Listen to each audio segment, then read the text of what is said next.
Hi guys, it's Al with Longoria House Dog Training. I hope you're doing well today. So I wanted to invite you into my living room to be able to show you what I do to train a downstay, or actually what I'm doing here, the play stay to my dogs. Now both Fritz and Gabby already understand how to do this, but I wanted to show you some of the pieces of equipment and some of the things that you're going to be doing on a regular basis to be able to create a very good play stay. So probably the most important piece of equipment is going to be the place where you actually want your dog to do the thing. I'm using these elevated beds from the Petcott company. I really do like them. They last. But the thing that I like the most about this kind of bed is that it's got a really clear boundary that's helping the dog understand how far they're allowed to go. And it also helps you understand when do I start giving them a consequence that will help them understand that I want you to stay there.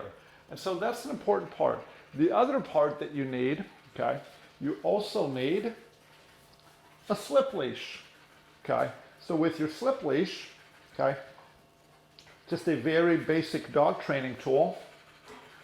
This leash right here is going to help you to tell your dog where that boundary actually is. So the edge of the bed and the leash guidance that you're going to give your dog is actually going to help them understand that. So here I'm going to go ahead and take this. I'm going to put it on Fritz. For any of you guys that are actually training with us, you know how picky I am about putting this on right. So I've got the leather in my left, the ring on the top of my left hand, the rope in the right. So leather left, rope right. And I'm going to take that, put it on over my dog's head, and then I'm going to take this piece of leather right here and I'm going to cinch that down. I'll go ahead and have Fritz come off. The important part when you're trying to set the boundary with your untrained dog is this tension here, leading the dog there, and then when they get all the way on, then slacking it, and that's actually going to help the dog understand precisely where the boundary is. Lay down, buddy. So you've got your dog there. So we've got the elevated bed as part of it. You've got the slip leash that is part of it. You're also going to need your treat pouch, okay? Now, for those of you guys who train with us, you guys know that I don't use a lot of treats in training my dogs. What I will use is I'll use their dog food. Now, I have some puppy food here, so what I'm going to go ahead and do with that, I'm going to go ahead and put that into my pouch. So there it is, goes into the pouch. I'm going to go ahead and close that up. And now the pouch is going to stay where? It's going to stay on my back hip because I don't want that to be the focal point. I want to be the focal point, not the treat pouch. So I'm going to do a couple of repetitions with each dog so you can see some of the things that I do as I'm teaching the dog to stay there. And yeah, just to kind of help you out. So from a technique standpoint, what I normally recommend for beginners is to take the leash handle, get that into your right hand. I like to hold on to it with 3 fingers, and then with my left hand, I'll come and throw the peace symbol right there. And then you can just simply walk your dog off of there. Some dogs might be resistant to that, but whenever you do that, okay, just be gentle but assertive, but don't give in to the dog if they don't want to come. So here what I'm going to do now, I'm going to put some tension on that. I'm going to lead the dog and I'll say, go to your bed.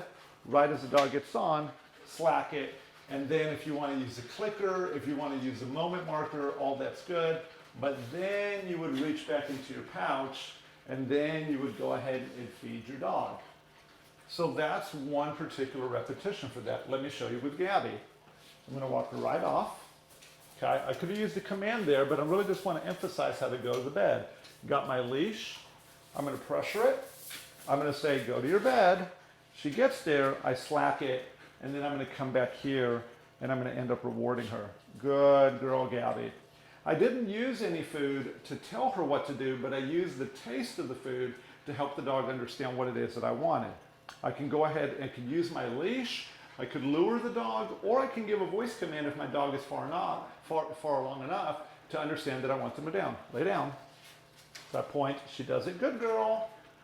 I could do that. I could say, good girl. I could pet her. I could come in with the food. There you go. That's a good dog. So now here's actually where the real work is. The real work is not in necessarily getting the dogs on the bed. and not necessarily showing them how great it is, but the real work actually begins when you begin to relax in your living room.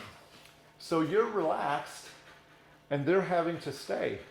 Now you can see I have quite a bit of focus from them, but this is when mistakes are most likely to happen.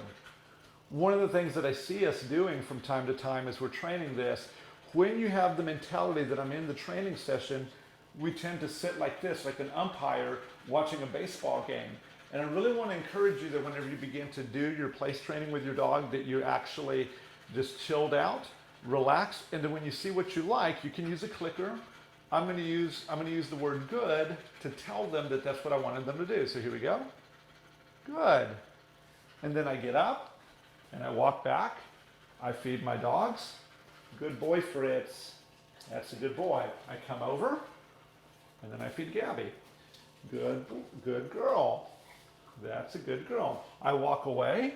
If you're new and your puppy's new at this, keep your eye on the dog. Don't totally turn your back and you can't see them if they're inching off of the bed. So you come back, you chill out, you do what you do, you watch some TV, you read a magazine, you scroll on your phone, whatever it is you do for your entertainment. Your dogs are here relaxing, then you get up and you reward again. And you can use moment markers. Moment markers are those things where you're going to be telling the dog, like you're going to click, you're going to say good, some people say yes. You can do any number of those things, and all of those are going to help advance your dog training, okay? They're going to help advance your dog training along as you're helping the dog know that, but if you just keep it real simple, give them a command that they can understand, make sure you define the area that you want them to be in, and then begin to have some emotional consequences that tell them, like, hey, the bed's a comfortable place, and it's also, it's also pleasurable to be there. You could add blankets to the top of the bed. You can do any number of things to these beds to be able to help the dog understand it's a place of comfort. And then as you feed them their meals, they'll also know that it's a place of pleasure. Good boy, buddy. Good boy, Fritz. You're a good dog. So now I'm going to take the leash off.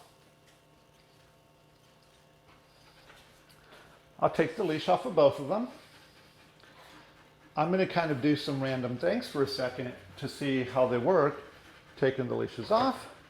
Let's see if I can get one dog to come to me, the other dog to stay, how many repetitions that takes. So I'll first start with my black puppy. Okay, she's really raring to go. All right, so I'm going to take a seat. Gabby, good girl. Good girl. So you can see Fritz is really interested in that. And she's like, wow, he really wants to be a part of this. I'll go ahead and reward Gabby a little bit. And now I'm going to give her a command to go back. I'm going to wait for her to get a little bit of attention. Go to your bed.